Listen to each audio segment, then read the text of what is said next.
Sylvain et ses salariés vérifient l'installation de ces cages à ormeaux malmenées par la tempête Joaquin.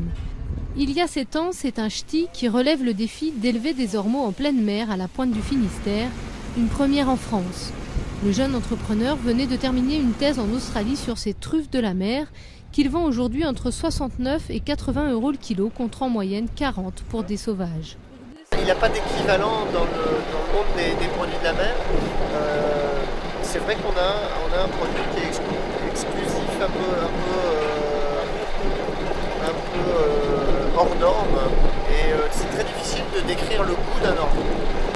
Contrairement à des huîtres ou des moules, cet escargot vit dans les fonds marins et se nourrit exclusivement d'algues. C'est pourquoi l'éleveur doit relever les cages une fois par mois pour nourrir le gastéropode jusqu'à ses 3 ans. Mais avant de les mettre à la mer, Sylvain les élève dans une nurserie aménagée par ses soins durant la première année. Ce sont des brouteurs, donc ils vont racler les algues avec leur langue et ils vont comme ça grandir pendant 1 an jusqu'à 15 mm. Une fois qu'ils ont atteint entre 6 et 7 cm, ils sont prêts pour rejoindre les plus belles tables de France, l'essentiel de la clientèle de l'entreprise. Alors ceux-là sont pour le Georges V à Paris.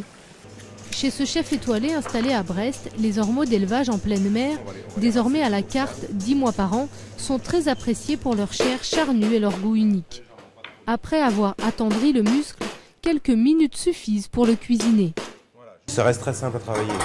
Moi, je vais le cuire dans un beurre noisette, parfumé un petit peu avec une gousse d'ail, dans lequel je vais rajouter une petite goutte de jus de citron, et je vais agrémenter ce beurre avec un peu de dulce. 30 secondes de chaque côté dans la poêle et le plat, vendu 40 € chez Yvon Morvan, est prêt pour être dégusté.